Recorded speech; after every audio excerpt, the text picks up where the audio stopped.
for Championship Saturday in Track Town. The men settled their business Friday, shared a title. That leaves the stage to the best female athletes in the nation. Fast, fierce women competing for track and field glory.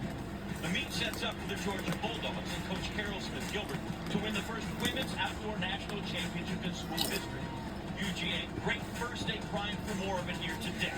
Not a gimme or a guarantee. Other top programs ready to pounce if given the opening. Points are at a premium. Every place is precious. Each event a potential tournament. In a place synonymous with the sport, the top collegiate women are peaked and race ready for the biggest meet of them all. Run, jump, throw. Championship Saturday starts now. Could not have said that better myself. Welcome, everyone, to Eugene, Oregon. Welcome. Tracktown, University of Oregon campus. Hayward Field, historic Hayward Field. I believe that's all the locators you need to miss. My name is John Anderson, and while at the end of tonight, I'm prepared to, again, give away 2 national championship trophies, I suspect this time I'll only need to give away 1 because we have a clear favorite on the women's side. Thing is, it's not Arkansas, who won here handily last year. It's not Texas, who dominated in 23. It's not Florida, who won in 22. It's not even USC, who won in 21. We've had 4 straight different winners. The team to beat is Georgia by a wide margin. Thing is, there's a difference between expectations and execution. So I've checked with all of the meet officials. We're going to run all the events, so it's going to be great, which means Dwight Stones, Dan O'Brien, Larry Overton are going to have to call all the events. And that's going to be great, too. Guys? All right, John, well, you are so right. Coming in here, we knew the men's team title was going to be tight between 5 or 6 teams, and certainly it was. But on the women's side, Georgia's a big favorite, but plenty of good teams behind them if they falter. It all came down to the 4x4 last night, and talking to Coach Carol Smith-Gilbert, she certainly doesn't want the title to come down to 4x4 tonight. They do have a nice stout lead. They got all those points from field events, so they got 6 chances remaining to put up some more points, and they are going to be featured in some sprints later on. But the teams that would like to sneak up there would like to see it go to the 4x4. Texas A&M, certainly USC, and South Carolina. If they get a chance to run for it at the 4x4, then it's anybody's game. Well, certainly we've been seeing some great distance running on the women's side. On Wednesday, several meet records were set, and there are more on the table tonight as well. This has been a historic national championship. Already on Thursday, we saw Taylor Rose of LSU break a 35-year-old meet record in the 800. She'll be back on the track today for the final, looking for her 2nd NCAA championship in the event. Doris Lemon-Golay in the steeplechase ran the fastest ever time in qualifying. She holds the meet record, the collegiate record. Those could also be rewritten as she's aiming to defend a title in that event. And then Pamela Kosgei returns for the 5K today after leading 5 athletes under the previous meet record to win the 10,000 on Thursday night. And we start off with the middle distance race. Hello, beautiful people, and welcome back to the Hayward Field in Eugene, Oregon. On the University of Northern Arizona. She will be in the 9th slot of these 12 Oregon she is campus. 9th on the collegiate all-time list. She was also 9th in this event last year. I talked with her head coach, Mike Smith, just over in the team area a little bit ago. He said coming off the NCAA championship last year, she went to the trials, proved her ability to run in high-stakes races, running 4:02. She was in contention indoors. She is out for a title this outdoor season. The Olympian from Oregon, Claudia Kazmierska, is on the track too. She is the collegiate leader in this event. She has 2 of her teammates in this event as well, so 3 Oregon Ducks in this field. Also an Olympian, Sophie O'Sullivan from the University of Washington. She's the Big Ten champion from this outdoor season, won a title right here on this track. Also one of the fastest times of this entire field, second only to Claudia Kazmierska in terms of career best times. Oregon Ducks have 3 entries in this final. And they're off. Number 10 from Turkey.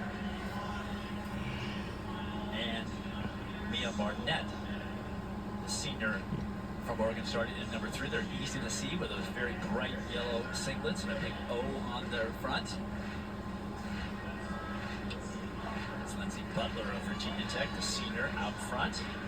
Lindsey Butler has won an NCAA championship, but not in this event. It was indoors in the 800. Looking at this field, no one has yet to capture an NCAA 1500-meter title. So you can see there, I mean, leftmost of the Oregon runners, that's Shalon Alves of Oregon and from Turkey. She's tucking in there right next to Sophie O'Sullivan. And we talked to her earlier in the week, and she talked to us 3 about laps how to she go. loved 3 running in laps. Oregon, and No, 5 laps. That's 5 laps. in her home country of Turkey. Ooh, this is the longest meter, you know? Everything alone when I was like in Turkey. I didn't have a coach. Like I was just being worked out a lot. I didn't know what I'm doing. I was just like, questioning myself. What I'm doing, is it wrong? Is it like alright? So I didn't really get experience. Look, we on ESPN2. I got a lot of experience from NCAA. Wow, we on ESPN2. So I think it's just gonna help me ESPN2. more for my international races. On And talking to her coach, Shalane ESPN2. Flanagan, she told me, I watch more film with Shalon than anyone. She's really proud of how Shalon has developed and refined in her racing skill set. One of the things she has been coaching her up to do is really stay collected and calm in race scenarios. She's doing an excellent job of that, and you can see Maggie Congdon is creeping there up into threatening position at this point. And one thing that she has really done, Maggie Congdon, over the last year, she's learned to cover moves in races. You saw at the NCAA Indoor Championship when she finished in 3rd. She is looking to avenge that finish with a title tonight. We're out in 67.5 for the first 400. And this is a little bit slower the second time around. That's why this field is pretty well bunched up. That was a 70-second tour. And there's Claudia Kazmierska well out into lane 2, trying to have running room when this field bunches up like it has. 2 University of Washington athletes in this field. It's currently O'Sullivan up front, and Dwight, we didn't see her during the indoor season because she took the winter quarter to go back home to Australia and train after the cross-country season as she begins this big ramp up through the outdoor season with World Championship aspirations on the horizon. But first and foremost, it's the NCAA Championships and representing Washington. Sullivan has definitely picked up the pace here, coming down the finishing stretch for the penultimate time. It's Vera Chaubert on the outside there in lane 2, tucking back in right behind Maggie Congdon. They're on the bell lap. Just like in her semifinal, Sophie O'Sullivan continuing to lead. Nobody trying to pass her so far. You can see Claudia Kazmierska is trying to make a move down the back stretch. That was a 64-second 400. And Kazmierska and Alves are in pursuit, trying to get into position. You can see Sophie O'Sullivan has already started her full sprint. Congdon in a great position where she is right now, but there's a little gap developing there, just like yesterday, on Thursday. Margot Appleton of Virginia coming up really strong on the outside, but Sophie O'Sullivan is into a full sprint. Great separation there. I'm not sure there's enough real estate for anybody to catch her.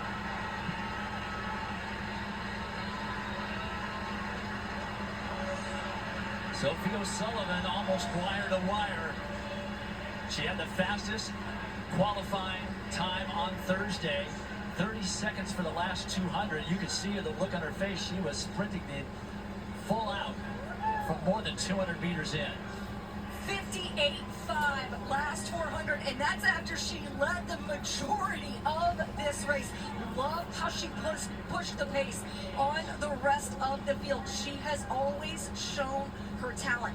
Now she has the strength and she has the race sharpness to execute and win a national championship. There she is. Look at how much distance she was able to build on the field as she started to push the pace down the back stretch.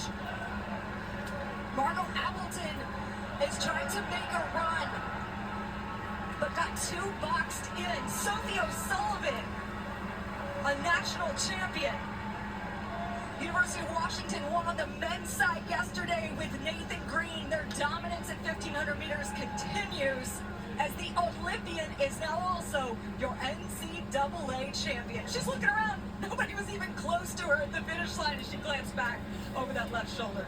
Sophie O'Sullivan, Washington. She probably led the. She probably was. She was late, like 1,500 meters. That's a lot. Good points for the Ducks. And there's Sophie's opportunity to sign that podium, the podium of winners here at the 2025 NCAA Championships. The last time at Washington female won this title, 2012. We'll be right back on the other side. Don't go anywhere. Introducing